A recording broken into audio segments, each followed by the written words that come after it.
Abonnez-vous sur notre chaîne YouTube Kadhafi Lumboudi pour ne rien manquer.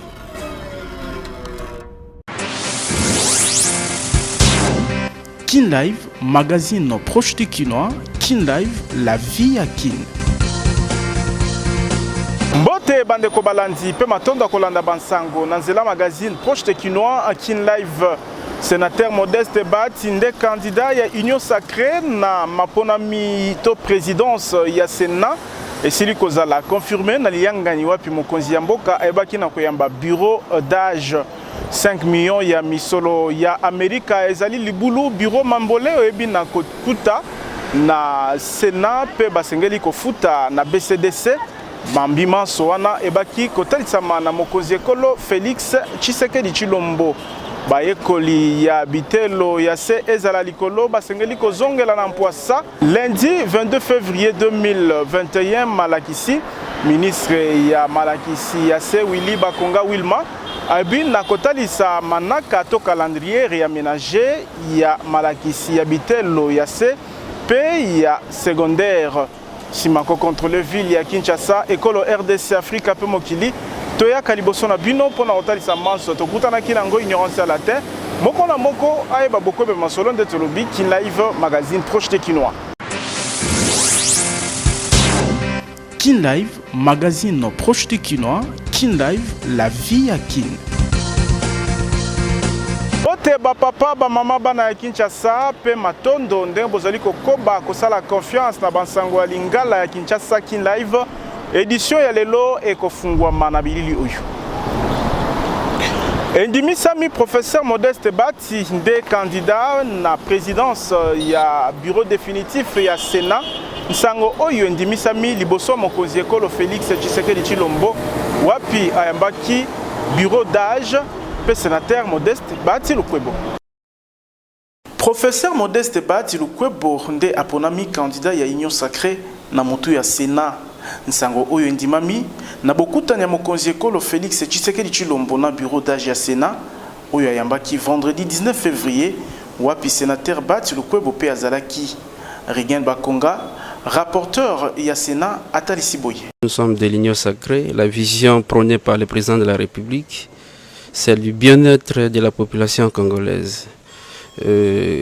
Notre ticket gagnant de l'Union Sacrée sera publié incessamment. Le candidat président du Sénat, c'est déjà connu. Comme vous le constatez derrière moi, nous avons le professeur Bahati, qui est notre candidat gagnant.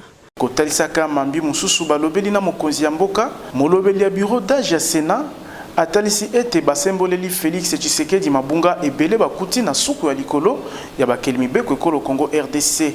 Ndakisa 5 millions ya misolo Amerika oyo basengeli kofuta na BCDC pe na ngambu ya balopitalo esungaka basénateur na mabota na bango bakomi koboya kopesa basoin na basénateur kolandisama na ebele ya banyongo oyo efutama te elobi Riguen Bakonga. Il était d'abord question avec le président de la République de pouvoir publier le calendrier de l'élection et de l'installation du bureau définitif du Sénat, mais aussi sur le plan financier de la situation auquel nous avions trouvé dans notre chambre.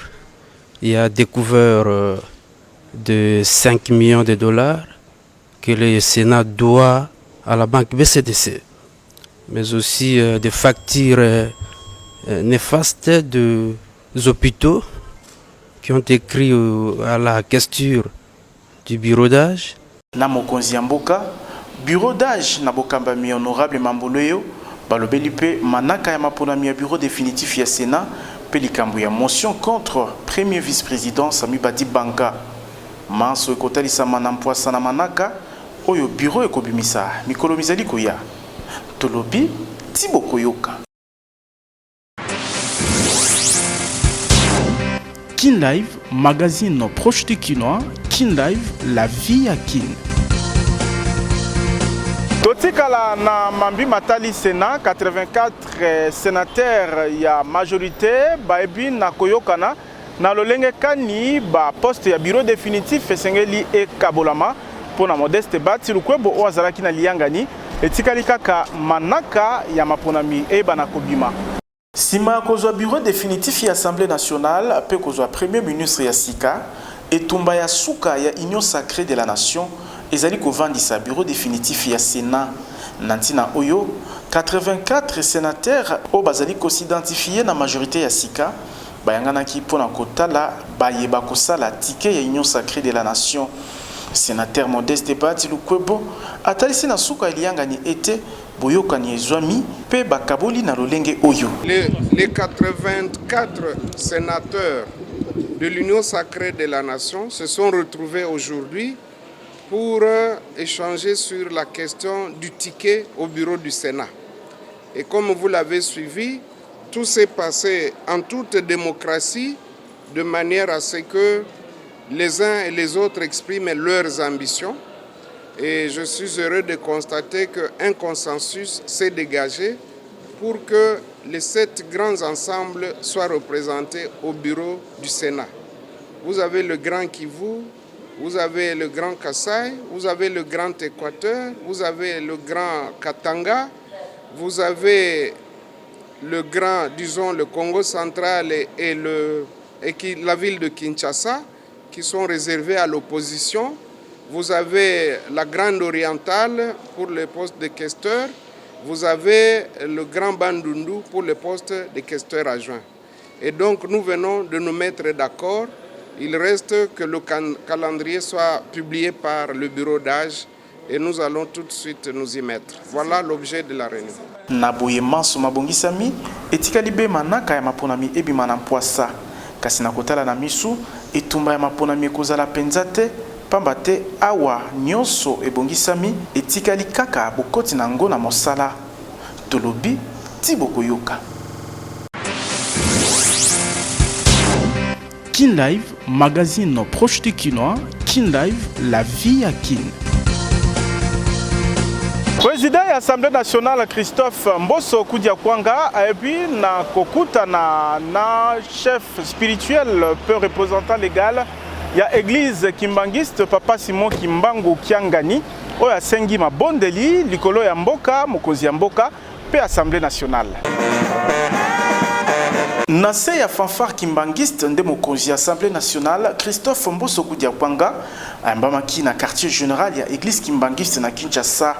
Yambo comité d'accueil et yambaye na mutu ya délégation munene ya ba membre ya bureau ya Assemblée nationale Christophe Mbosso Koudiakwanga aeko kutana na chef spirituel peu représentant légal l'église kimbangiste Papa Simon Kimbangu Kiangani na maloba ya mokonzi ya suku ya se bakeli beko ekolo RDC atalisi ete bokutani oyo ezali pona kosenga maboko ya église kimbangiste nzela ya losambo pona mokonzi ya mboka Congo RDC Misala et Assemblée nationale.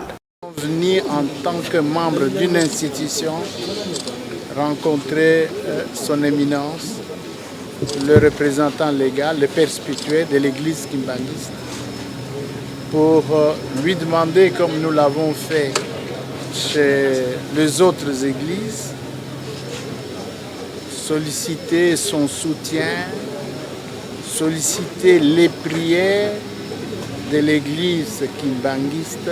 Koyanolaka na mutuna ya koyeba soki démarche ya bureau ya Assemblée nationale ezali pona ko bongisa maimatali boponami ya président ya Seni Christophe Mbosso Koudiakwanga atalisi ete mambiwana etali ba confession religieuse bango moko. La question n'est pas encore à l'ordre du jour. Ils sont en train d'anticiper. Les églises décident souverainement sur celui qui doit diriger la commission électorale. Isengeboba était bureau ya Assemblée nationale na bokamami ya Christophe Mbosso Koudiakwanga bafungula ki tourner to bokutani na banganga nzambe ya mboba ya mbama na Papa Simon Kimbangu Kiangani bureau Mbosso Koudiakwanga bayambamaki na cardinal Mosengo évêque Dodo Kamba pe bakambi ya SCC tolobi Tibokoyoka. Kin Live, magazine proche du Kinois. Kin Live, la vie à Kin. Aloba Tolobaki yango na ebandeli bayekoli ya bitelo ya primaire pe secondaire na universitaire basengeli kozongela nzela kelasi lundi 22 février oyo yambo bazonga Willy Bakonga Wilma ayebaki kotalisa manaka ya to calendrier réménagé ya bayekoli ya bitelo ya primaire pe secondaire wapi asemboli ete bana ya maternelle batikali na 140 jours ya secondaire pe primaire 163 jours. Kolandisama bozongisi mateya o esengeli kosalema le 22 février mozali koya na ekolo Congo mobimba ministre ya EPSP sortant Willy Bakonga atalisi na poasa manaka tope calendrier ya année scolaire aménagé na boye badati ya motuya ya kosimba yango oyo sima kelasi kozonga le 22 février mateya pona bana maternelle ekosala bongo 140 jours pe 163 jours pona primaire na secondaire na boye ENAFEP elengelami pona jeudi 5 août kino vendredi 6 août session ordinaire ya examen d'état yango ekosalema bongo kobanda le 12 kino le 17 juillet 2021 pe session ordinaire ekolengela mabongo pona lundi 30 août kino jeudi 2 septembre bosengeli koyeba ete mateya ekangamaka le 18 décembre pona vague ya mibale ya coronavirus oyo emonisamaki na ekolo Congo tolobi ti bokoyoka. Kin Live, magazine proche du Kinois. Kin Live, la vie à Kin. Aponami kozanga kokamwa kyungu wa kumwanza Gabriel ndemo konzi ya sika ya assemblée provinciale ya Okatanga aponami na ba député 42 4 na 43 o bazalaki na likita ya samedi oyo. Kolandisama na maponami elengelami samedi 20 février 2021 oyo nde Gabriel kyungu wa kumwanza aponami mokonzi ya assemblée provinciale ya Okatanga. 4 na 48 députés, 43 nde bazalaki na likita, wapi 42 mokoka baponi Gabriel Kyungu wa kumwanza. Mokonzi ya lingomba politique INADEF azalaki candidat unique na maponami oyo, pe Michel Katebe oyo aponami vice-président. Thomas Lupata ye aponami rapporteur, pe Yvonne Mouelwa na Chanda baponami Kester na Kester adjoint, bango pe lokola bazalaki ba candidat unique na bibonga wana. Bosimba pe bokanga ete Gabriel Kyungu wa kumwanza azalaki déjà président ya bureau d'âge sima kokwisa bakambi ya kala na 83 ans. Kyungu wa kumwanza oya ponami na mutu ya assemblée provinciale ya Okatanga azali kati na 13 parlementaires oyo bakela UDPS na 1982. Esengeli bosimba ete Kyungu wa kumwanza Gabriel azalaki pe gouverneur ya Katanga na mobimba nango tolobi ti bokoyoka.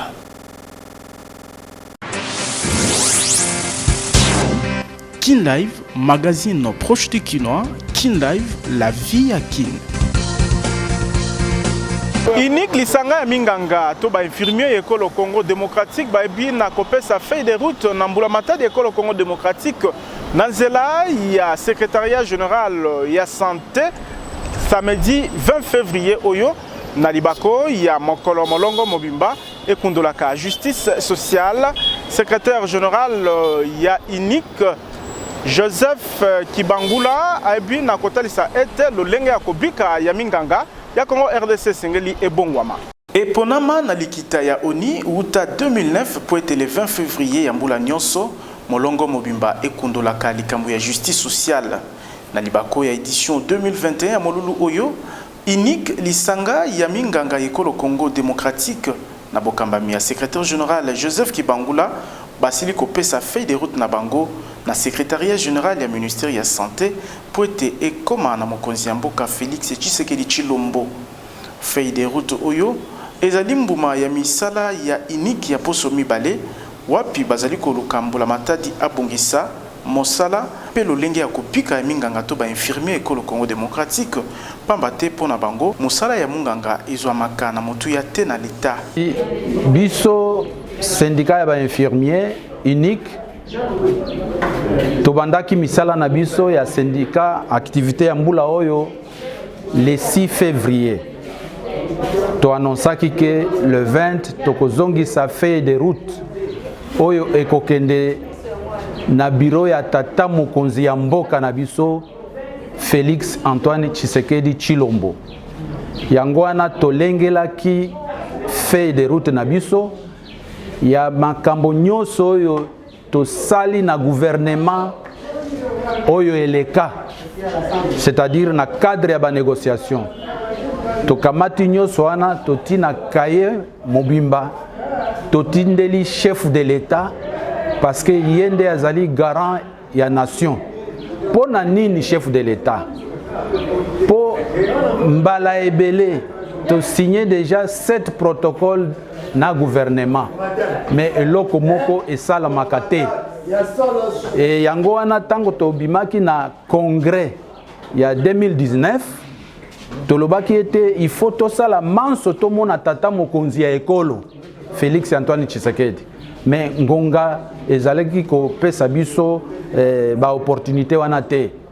Yango wana na mbula oyo 2021 na oyo nyonso toza komona na kati ya mboka na biso ba changement ebele tolobi ngonga po na biso ba infirmier ya République démocratique du Congo pe ebeti na bofungwami ya misala ya balobeli ya minganga ya unique le 6 février moleki kati na babosenga na bango ezali kokela fonction publique hospitalière oyo kolandela pene mosala pe lolenge ya kopika ya munganga ya Congo RDC.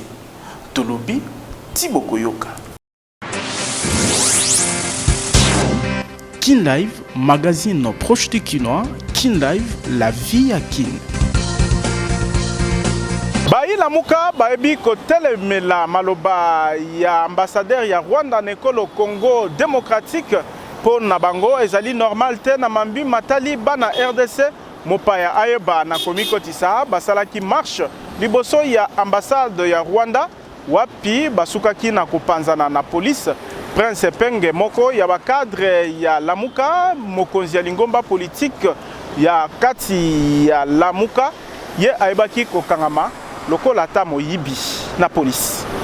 Balaki pe basali bilenge ya eside bazalaki na balabala pona kotelemela pe kosenga kobima na mabele ekolo Congo ya ambassadeur ya Rwanda Vincent Karega oyo bazali kofunda kokota makambu ya mboka ya Congo na boye bakitaki ebele na ambassade ya Rwanda atako bakutanaki na polus liboso na bango kasi nakoka bango koloba kokita na bango na ambassade ya Rwanda ezali natina kokebisa Vincent Karega na komikotisa na makambo etali bongo ekolo Congo na boyende la police epanzaki bango pe basusu bakangamaki ndakisa mwana mboka Prince Epenge oyo asimbamaki pulusu wa pepai asengaki na bango batika makambo bazali kosala pe bazonga na bisika na bango. Ambassadeur Vincent Karega par rapport au propos qu'il a eu à tenir à l'égard de Martin Fayulu aussi de l'ingérence du Rwanda aux affaires politiques du Congo. Et nous dénonçons cela que le peuple congolais, nous ne sommes pas sûrs, nous ne sommes pas fiers de ça. Et nous lançons cet appel tant sur le plan national et international et surtout au gouvernement en place qui est en train de comploter, de concocter avec les Rwandais pour pouvoir cracher sur le peuple congolais par rapport aux propos tenus à l'égard de Martin Fayulu. Bosengeli koeba ete na masolo na ye na bapanzi sango Martin Fayulu afundaki Rwanda kopesa mitindo na ekolo Congo maloba oyo eboyisamaki na mobimba nango na Vincent Karega wapi atalisaki ete mokonzi ya eside azali na kokoso oyo ezali kotungisa ye tulubi Thibaut Koyoka.